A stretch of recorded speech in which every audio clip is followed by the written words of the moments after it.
Okay, Bismillah ar-Rahman ar-Rahim. Today we are going to look at chapter 9 of the book of assistance, which is about tafakkur, reflection. This is another very interesting subject, and it's a very interesting chapter that Imam al-Haddad has put together. In today's day and age, just by way of preliminary thoughts, the modern world keeps us so busy and active within the dunya itself that we don't even have time to think. We don't have time to reflect. We don't have time, where we can assess ourselves, hold ourselves to account. Downtime, in other words, is very rare nowadays. The pace of life is so quick, especially in the West. The day starts, and before you know it, the day's over. The week starts, before you know it, the week's over. And so, this whole lifestyle that we have is not very helpful for those who wish to spend time thinking and reflecting on Allah's greatness and their own state and their relationship with Allah and so on. But also, one of the other results, or one of the side effects of living in the 21st century is that we're quite lazy. I can speak for myself anyway. Physically, our physical activity, unless you're one of those people who's, really particular and routinely goes to the gym and things like that. But, generally speaking, people are quite lazy, physically, but also mentally. That's the point.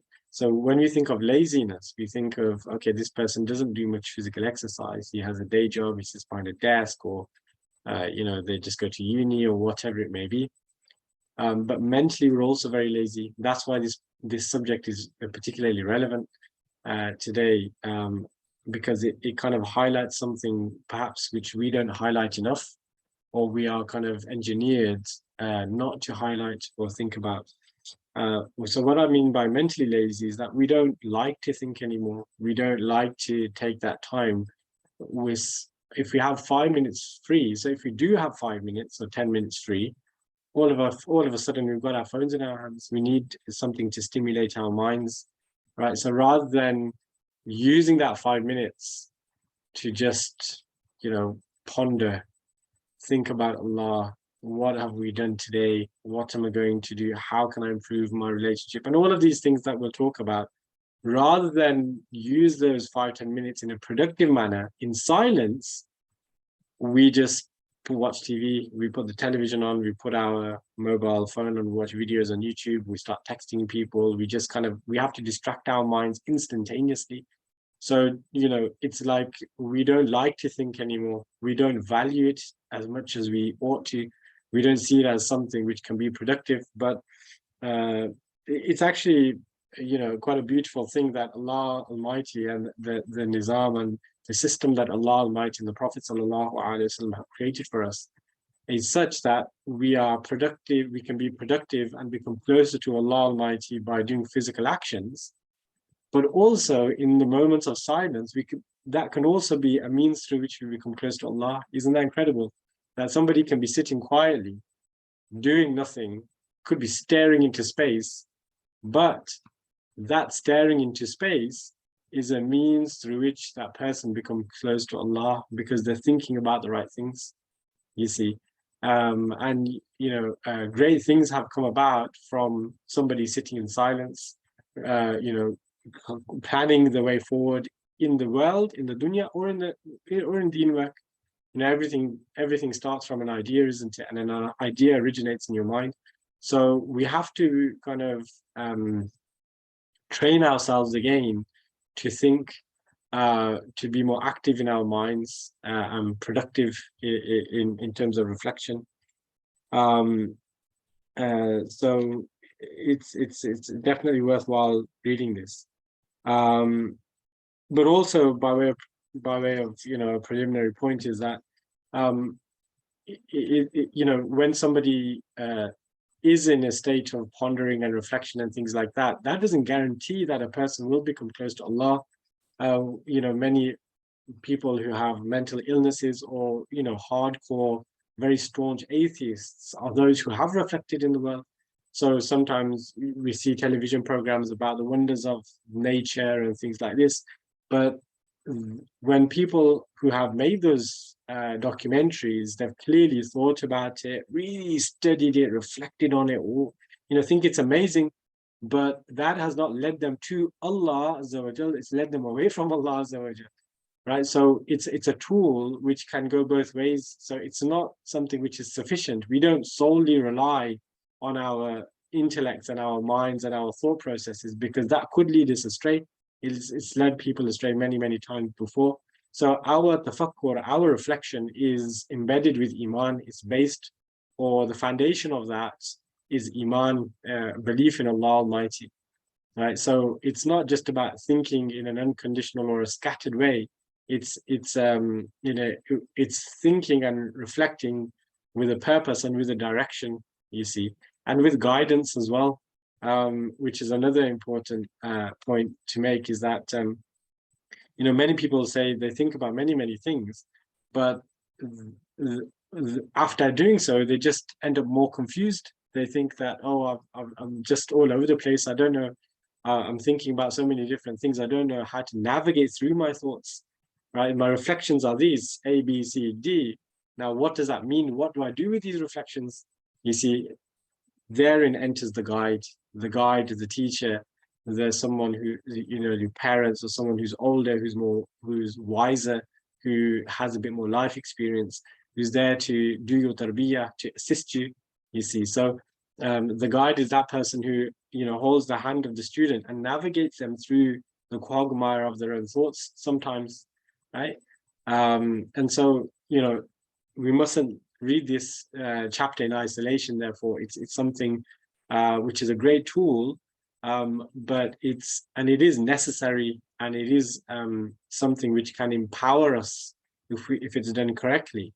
But at the same time, it's necessary but not sufficient. Clearly, it's something that requires you know, complementary skills and guidance as well alongside that. Okay, so it's with this in mind, inshallah, we'll see what Imam al-Haddad has to say about it. So he says, you should have a wird of reflection in every 24 hours, for which you should set aside 1 or more hours. Okay, so he says every day you need to think, you need to spend some time basically thinking, right? And just without any distractions. The best time for reflection is the one in which are the least preoccupations, worries, and most potential for the heart to be present, such as the depths of the night. Okay. Know that the state of one's religious and worldly affairs depends upon the soundness of one's reflection. You see, so interestingly, he says the state of one's religious and worldly affairs. So Imam al-Haddad, the great, you know, friend of Allah Azza wa Jal, somebody who is immersed in love of Allah and His Messenger Sallallahu Alaihi Wasallam, who has nothing of the dunya inside himself. Even he's acknowledging the fact that your worldly affairs also depend on, or the success of your worldly affairs also depend upon your reflection in regards to them. You know, the business decisions you have to make, the career decisions you have to make, you know, the study decisions you have to make, and so on, marriage decisions you have to make, you know, financial decisions, and so on. I mean, when we do something in haste, that's a recipe for disaster. And that's why we're encouraged, even in worldly affairs, to think, reflect, discuss, and then decide, and then rely on Allah Azza wa Jal. So yeah, both of those, it's important for religious matters as well as worldly affairs. Okay. And you know, it's interesting as well that you know, nowadays there is a bit of a, you know, movement and an emphasis on, you know, meditation and yoga, and you know, that kind of, this idea of taking a step back from the busy world and create time for yourself and things like this. They're all quite in fashion, aren't they? But these are concepts which have been entrenched in our deen since the beginning. So Muslims don't need to go into, feel good classes and, I don't know, life coaches and all this nonsense, complete nonsense. It's all in the Quran and Sunnah. If we just do what, Allah and His Messenger have informed us about and utilize the techniques and the guidance that they have provided for us, then we don't need anything else. The one who has, hollowness, nothing on the inside, just looks for anything. We have everything, so we don't need to go anywhere else. Okay. So yeah, anyway, anyone who has a share of it has an abundant share of everything good. It has been said, an hour's reflection is better than a year's worship. Okay. An hour's reflection is better than a year's worship. Because it's about quality, not quantity. That hour's reflection could lead to an enriched life thereafter. That hour's reflection could really allow you to put things in perspective for yourself thereafter, which you lead a life which is of great benefit to yourself and others. Whereas somebody who just does a year's worth of worship without thought, without kind of sincerity, it could be lacking the essence of that worship because they've never actually spent time to think about how to pray properly. That year's worth of worship could be practically useless. And so, obviously these are general principles. There's no guarantee that your hour sitting in silence is going to be better than a year's ibadah, but there's a potential for that to kind of highlight the potential power within that concept. Sayyidina Ali radiallahu ta'ala anhu said, there is no worship like reflection. And one of the Gnostics, may Allah have mercy on them all, said, reflection is the lamp of the heart. If it departs, the heart will have no light. Okay. And one of the reasons for, this kind of emphasis, which the righteous have, highlighted here, is that when somebody reflects, they have a clear mind, they have a clear heart, right? And they are able to, depending on what they're thinking about, they can connect in a very strong and meaningful way to Allah Azza wa Jalla.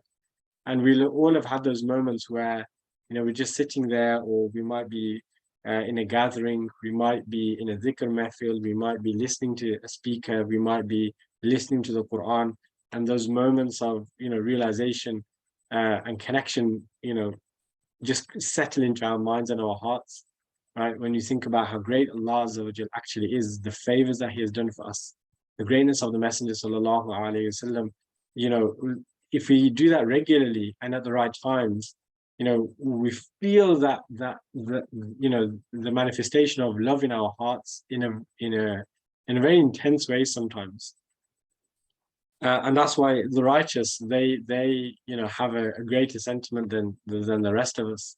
And so that's why, they've said things like this: if reflection departs, the heart will have no light. Okay, will have no light. So then Imam al-Haddad, he speaks about the various different methods and things to reflect on. Okay, because clearly, the mind is the most, the most powerful tool we have, and we are distinct in as human beings because we have the faculty of thought, discretion, capacity in our mind. That's what makes us unique. And so, we can obviously imagine, and everybody knows that so many things we can think about. And so what are the things that Imam al-Haddad mentions? The first of them, which is the most noble, is to reflect on the wonders of Allah's dazzling creation, the inward and outward signs of His ability, the signs He has scattered abroad in the realm of the earth and the heavens. This kind of reflection increases your knowledge of His essence, attributes, and names of Allah Azza wa Jal. So in the Quran it says, say, look at what is in the heavens and the earth. Okay.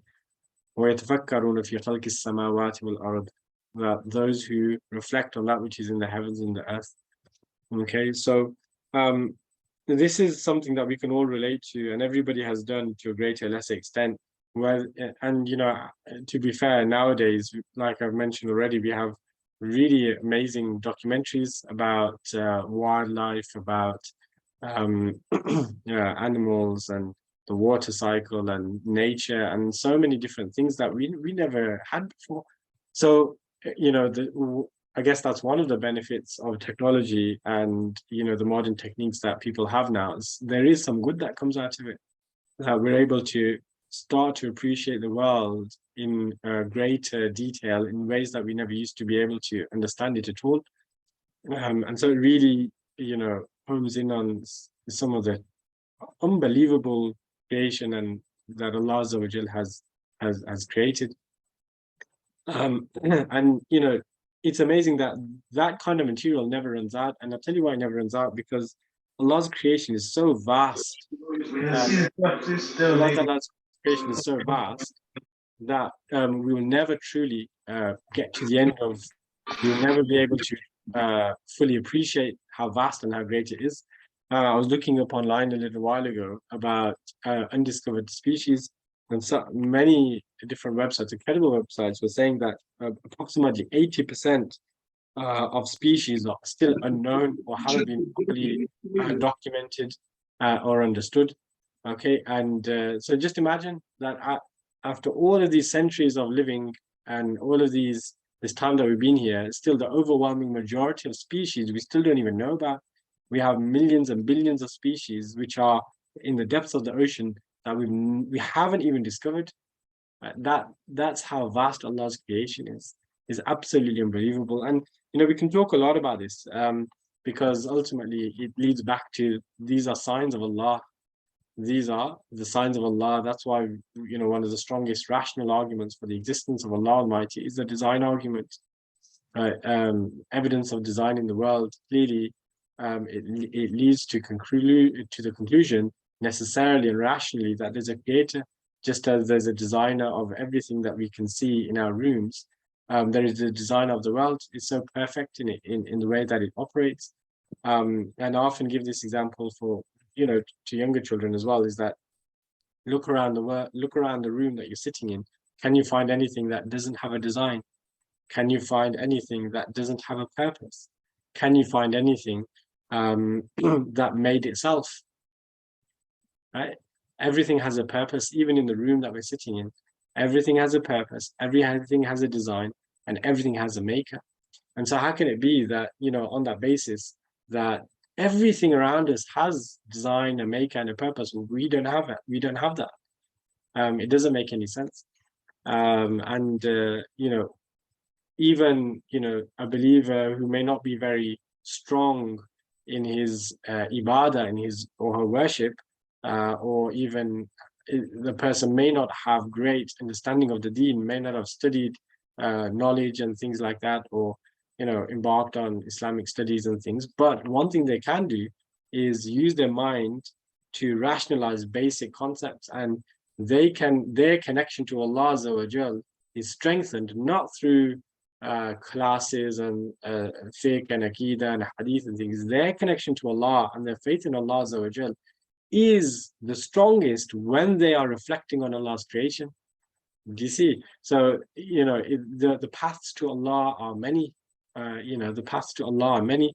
Now, some people become close to Allah through ibadah, as we've discussed, through tahajjud, through zakat, through fasting, or whatever. But there's many believers who may not have excelled in any of those things, but their iman in Allah Almighty is absolutely rock solid. Why? Because they truly believe in Allah based on what they see around them. They see how they see the reflection of Allah's greatness in the creation. Okay, and you'll see this. You'll all know people in this bracket that they are most animated and expressive about Allah Almighty when they're watching a documentary. Say, wow, look at this, how Allah Ta'ala has created this, how Allah Ta'ala has created that. Look how beautiful it is. How could it, they start then, showing their iman, the colors of their iman, when most of the time they may not do that, you see. That's the power of the mind and reflecting on Allah's creation that it brings people close to Allah when perhaps they would not otherwise be close to Allah. Okay, but that's in one sense, but the friends of Allah, for them, every little, it doesn't have to be an amazing thing. It can just be something very mundane, but they link everything back to Allah. So for the friends of Allah, they're very sensitive to that because they see the manifestation of Allah's attributes everywhere. Whereas normal believers, they have to see something in high definition, in high definition. I don't even know what the latest specs are, but in 3D and all kinds of things. And then the penny drops and they get very excited about it. You see, so either both are fine as long as it leads to Allah. It's fine. So reflecting on the creation of Allah Azza wa Jal. And there's so much to talk about there, but it just in summary.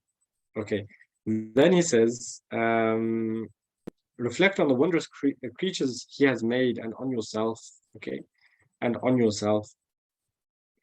And he talks about it a bit later, so I'll carry on. Know that you must reflect on the favors of Allah and his bounties which he caused to reach you. So the next things that we have to think about is the favor that Allah Azza wa Jalla has done upon us. And I remember what he said at the beginning, that we need to be spending some time, dedicated time every day to think about the favors of Allah. Right?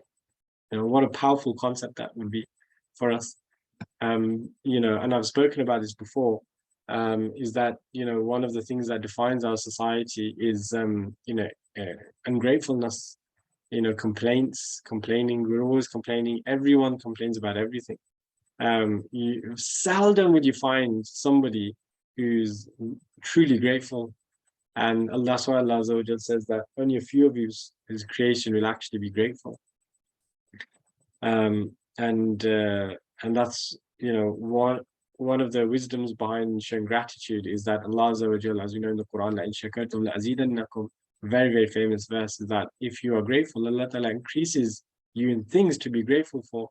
But if you are ungrateful, then Allah Azza wa Jal increases you in things to be ungrateful for. So the more you show discontent and anger and lack of gratitude, the more Allah Almighty increases you in things to complain about. And that's what we see. So it just your complaints just spiral more and more and more and more, because it's all about the perspective, how we see things, from the the lens of our sight. How do we view things from a point of gratitude or ingratitude? So reflecting on things that Allah Azza wa Jalla has given us on a daily basis will allow us to put things back into perspective. And وَإِن تَعُدُّوا نِعْمَةَ اللَّهِ لَا تُحْصُوهَا. The reality is, in the Quran, it mentions that if you try to count or tally up the favors of Allah, you wouldn't be able to do that. And I think everybody here appreciates that fact. It's just that we don't spend enough time thinking about it actively. And it just goes back to the point I was mentioning earlier, that if you have 5 minutes, we're on our phone. If you have 10 minutes, watch television. If you've got half an hour, you watch a series, rather than just saying, Ya Allah, thank you for this, Ya Allah. Or we don't even have to address Allah, just in our minds, just look around and say, look how many things Allah Ta'ala has given us. Today, Allah Ta'ala did this for me, Allah Ta'ala did that, Allah Ta'ala did this, and this. It's actually incredible. This kind of reflection results in the heart filling with the love of Allah and continuously rendering thanks to Him inwardly and outwardly in a manner that pleases and satisfies Him. One of the net results of that, which he says, the heart filled with love for Allah and continuously rendering thanks to Him inwardly and outwardly in a manner that pleases and satisfies Him. So our hearts become full of love and appreciation for Allah, right? And on a in a less grand manner, or from a less grand perspective, it fights off depression. It'll fight off depression, or some of the mental diseases that many people are suffering from now. A lot of them would go away if we showed gratitude to Allah Almighty. But in order to truly be grateful, we actually have to think about the things that we have, that Allah has given us. You see, so reflection leads to gratitude. Gratitude leads to contentment. And if you follow that formula, then by necessity, then depression will leave. Being unduly down about things, that will automatically go away. You see. Know that you should reflect on Allah's complete awareness of you and His seeing and knowing all about you. So now the next thing to think about, reflect on Allah and His being aware. This is basically taqwa, having a consciousness of Allah, being aware and reflecting on the fact that Allah is watching us. Allah is watching us. Allah is watching you. Right? That will regulate our behavior. So he says this kind of reflection results in your feeling ashamed before Allah, should He see you where He has forbidden you to be, or miss you where He has commanded you to be. Okay, so it just builds up that relationship with Allah. The more we think about that reality, the more that we understand and comprehend the truth in this matter, that Allah Almighty is watching us. At every moment we're sitting quietly, Allah's aware of us, Allah's aware of us. Right? Then it will lead to a greater path of righteousness. Know that you must reflect on your shortcomings in worshipping your Lord, and you're exposing yourself to His wrath should you do what He has forbidden you. Okay. Next, reflect on yourself. Now, this is a huge thing. A muhasabah, basically. Hold yourself to account before you are held to account. Every day we should be thinking, look, what have we done today? What good actions have we done? What bad actions have we done? What can we do better? What should we do next? What are we doing now? How can we improve? What are our goals? What are our aspirations? How are we going to fulfill those aspirations? How can we serve Allah more? How can we avoid the traps of shaitan that we've been falling into? There's so many things. We have to question ourselves. We have to hold ourselves to account. But we can only do that if we allocate some time, and just not to automatically run to some modern technology to keep us stimulated in our minds, or distract our minds from thinking. Yeah, that's what we look for. The moment we have a minute, we just look for distractions. So we have to train us. We actually have to train ourselves, right? Learning how to think, training ourselves to think. Isn't it? It's such a funny idea, isn't it? That we need to learn how to think. You might say, well, everyone knows how to think. Do they really? We're just an autopilot. We're like zombies half the time, right? So training ourselves and disciplining ourselves is not just with the outer, but it's also with the inner, and it's not just with massive extraordinary concepts that we have to train ourselves at the pinnacle of our journey with Allah. We have to train ourselves in the most basic things, and using our brain is one of them. Okay, so yeah, we have to reflect on our shortcomings in worshipping Allah. Okay, and the more we do that, the more we'll find that, inshallah al-aziz, that we'll eventually go in the right direction. If you're always holding yourself to account regularly, then you will go in the right direction. But it has to mean enough to you to do that. You see, I think one of the reasons that perhaps we don't do this enough is that we don't really value what we're discussing at the moment. It doesn't mean enough to us that we will hold ourselves to account for it, if that makes sense. So yeah, okay, it's fine. Yeah, okay, it's fine. But is it really fine? It's not, it's just, it's a path of convenience we're following. It's not the path of righteousness. And so the whole point of this book is to kind of take us out of convenience, put us into righteousness, which is of course difficult. Okay, this kind of reflection increases your fear of Allah, encourages you to blame and reproach yourself, to avoid remissness, and persevere in your zeal. So he mentions many different verses as well, which elaborate on this point. Like, I created jinn and man only to worship me. Do you think that we have created you in vain and that to us you will not be returned. So verse is to kind of point us in that direction. Know that you must reflect on this worldly life, its numerous preoccupations, hazards, and the swiftness with which it perishes, and upon the hereafter, and its felicity and permanence. Okay, so the next huge topic is reflecting on the dunya, right?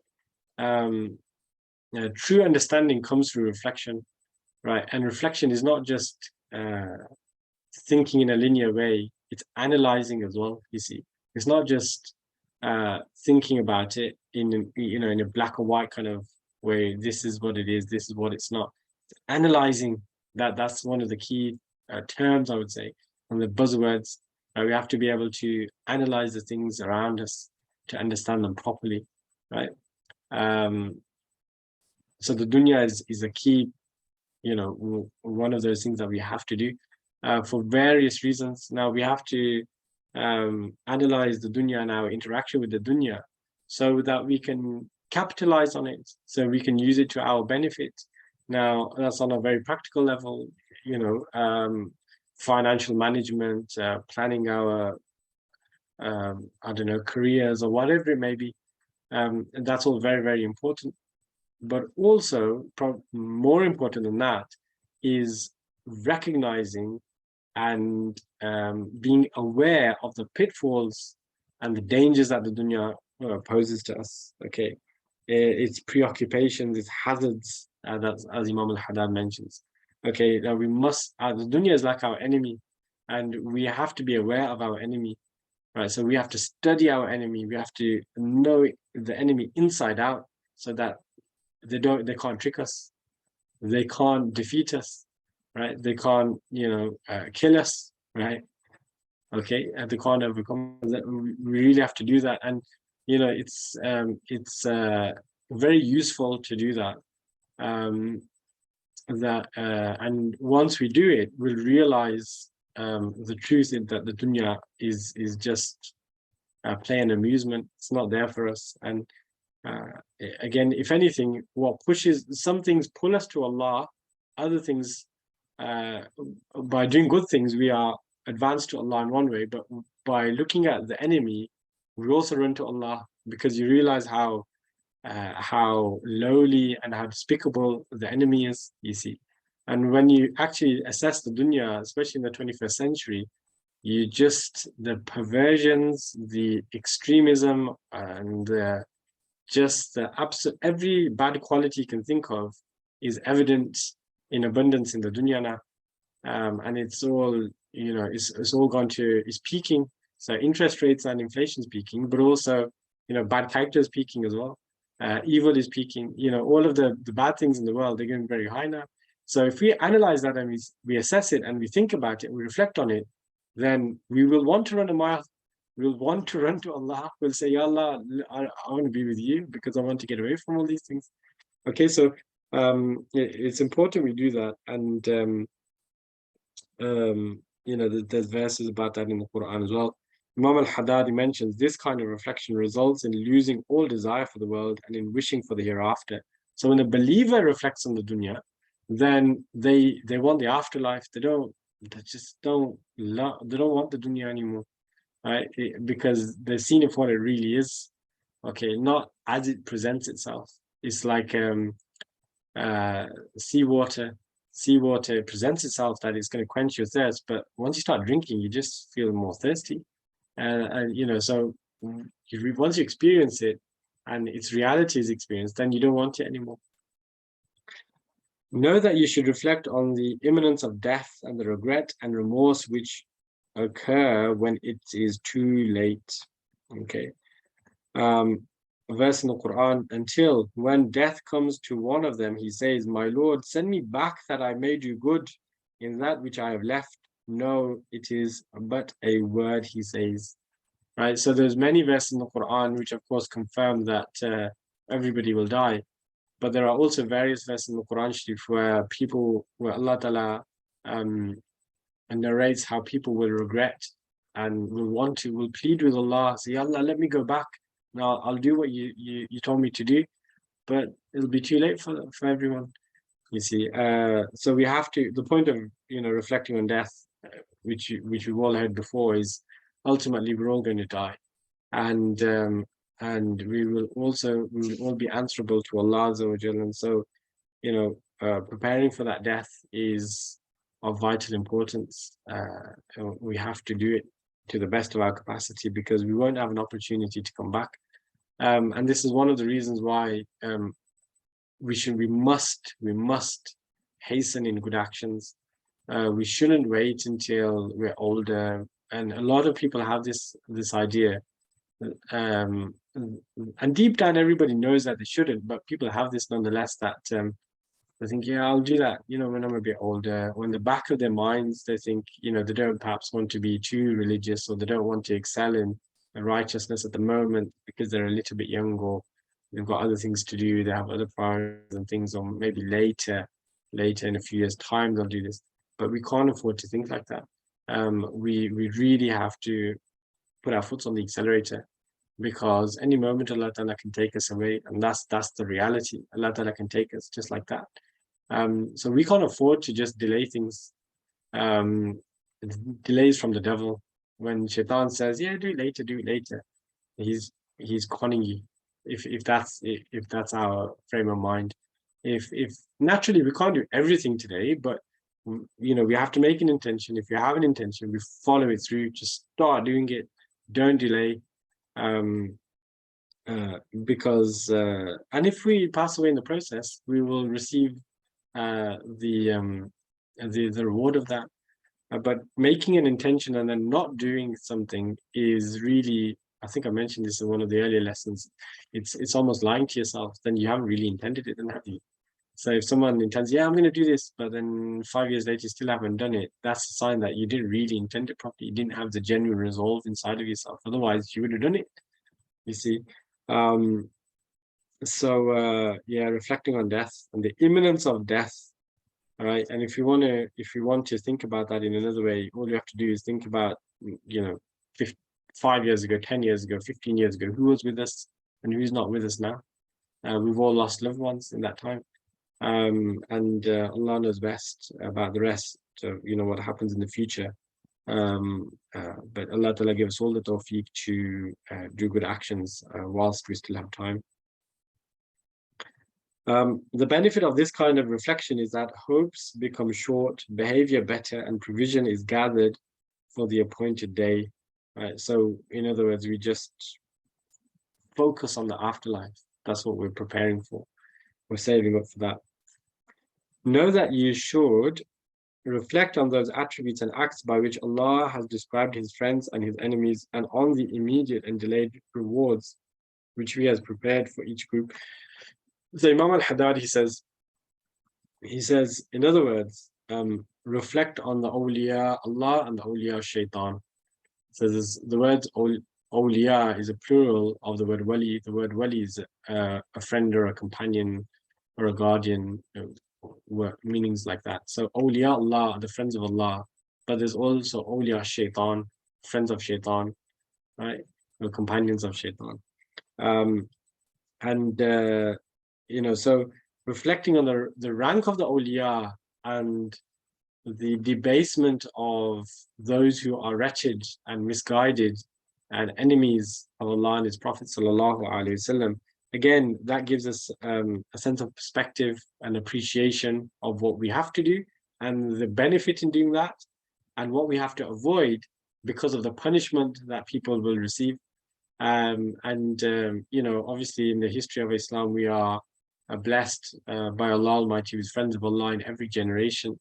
We have books written about the miracles of the righteous people, the example of the righteous people, and that's very important for us to spend time thinking about that, because these are ummatis of the Prophet sallallahu alaihi wasallam, and Allah Ta'ala preserves the deen through them. These are ranks that are attainable to believers by the will of Allah.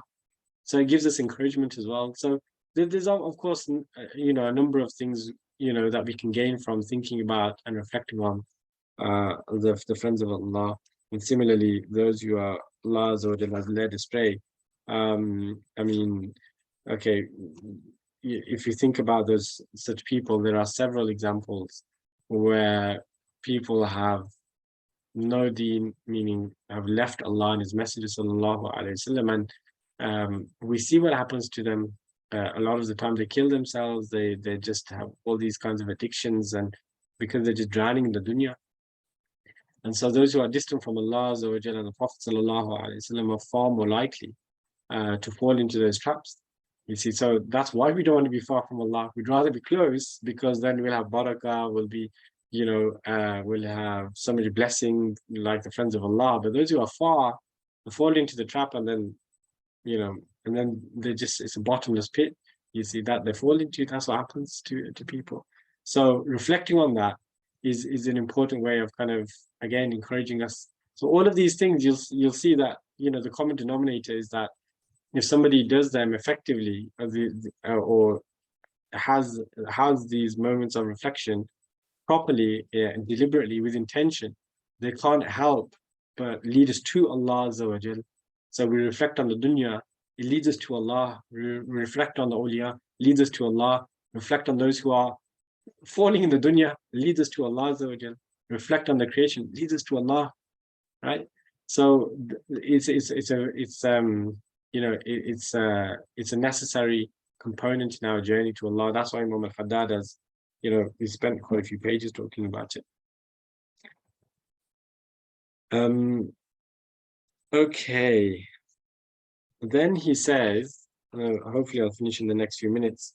To summarize the next page or two, he basically warns against reflecting in or about Allah, His essence in and of itself, because ultimately, whilst the mind is very powerful and we are able to understand a great deal of things, one thing we can't understand is the reality of Allah. And Allah Almighty has therein highlighted our incapacity and our subservience and our servitude in front of Allah, is that the mind can make us great or make us feel as though we're very clever, we're very powerful, but in front of Allah, we are nothing. And that's why we put our heads on the floor in sajda every time we pray, to reflect that fact. And it's also reflected in the fact that we can't understand Allah Almighty. Yeah, you can have a go at understanding my creation, even that 80% you don't understand. But we have no chance of understanding Allah Azza wa Jal. Sure, we have experiential knowledge and a connection with Allah, and we can appreciate His nature as much as He wills, but we can't have a conclusive or definitive understanding of the reality of Allah's Zat or His Sifat. And that's why it's attributed to the Prophet sallallahu alaihi wasallam that تفكروا في خلق الله ولا تفكروا في الله, that reflect in the creation of Allah, but don't reflect in Allah or about Allah's reality, because you'll just get lost in confusion. Okay, naturally, I'm not saying that we don't reflect on Allah's greatness and things like that. We've obviously discussed it already. Okay, then he says, the aim and spirit of awrad is presence with Allah. Aim for it. You will reach it only if you travel the road that leads to it, which is performing the external activities and striving to be present with Allah during them. When you persevere in this, you become immersed in the lights of proximity, and the sciences of gnosis emanate upon you, at which your heart becomes wholly intent on Allah, and presence becomes its nature and well-established quality. Right, so you're always present with Allah. When you do these litanies and these practices that we're discussing, that the outcome of that is you're always in the same state of presence with Allah. That if you have a few moments, you just go back to God, you reflect on Allah, you reflect on the Prophet sallallahu alaihi wasallam, you think about them all the time, right? That's what we aim for. Beware of leaving a wird for fear of not being able to persevere in it, for this is foolishness. An important principle. You should not do in each period of time whatever happens to suit your energy and free time. On the contrary, you should have a minimum that you perform, which you can add to whenever you feel energetic, but never fall below when you feel lazy. So Imam al-Haddad, he gives an important principle here and says that don't leave awrad, whether that's nawafil, Quran, or just tafakkur, reflecting, or awrad in a general sense. Don't leave them for the fear of not being able to maintain them. This is a trick from shaitan as well. So where we're faced with a scenario that, well, I can do the tasbih today, but I know I'm not going to be able to do it. So what's the point starting? That's the thought process. So people don't start a good action out of fear or the knowledge deep down that they won't be able to keep it up, right? But he says that's foolishness. If it's something that you can keep up, you start, but then you have to fight with yourself to get to a level whereby you keep it up. So the response to that thought process isn't saying, well, let's not do it. The reaction to that thought process should be, yes, I'm going to struggle, but I'm going to do it, and I'm going to get myself to that level. So you just, that judd al-juhd, you call it, meaning that struggling and that striving, that has to be remain inside of us. But he basically says to keep a minimum. This is the minimum I'll do, and then add on to that when you feel like doing so. Naturally, don't set the bar too high. Set it low if you want, but that's your minimum. If you feel like it, do more, right?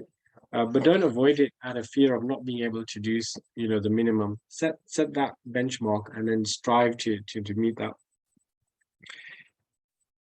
The last paragraph, he says, know that hastening to acts of goodness, being careful with acts of worship, and persevering in obedience constitute the way of the prophets and the awliya, the saints, both at the beginning and end of their affair, for they are the creatures of the most knowledgeable, with the most knowledge of Allah, and it is therefore not surprising that they are the most worshipful, obedient, and fearful of Him. Okay, so that's the state of the awliya, hastening to good actions, right? Being careful with acts of worship and persevering in obedience. Right? So, those are quite comprehensive, phrases or terms. Okay, so hastening, being quick to do good things, being very careful, and, persevering. The attentiveness of a servant is equal to his love for his Lord, right?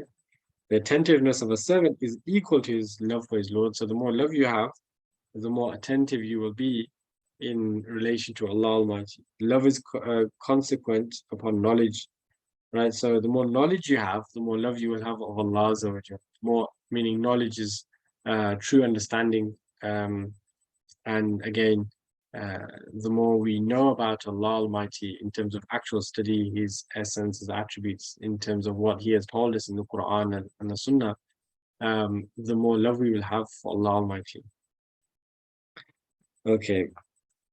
It has been related that Allah the Exalted has said in the Hadith Qudsi, Son of Adam, give me an hour at the beginning of your day and an hour at its end, and I will take charge of you of all that is in between.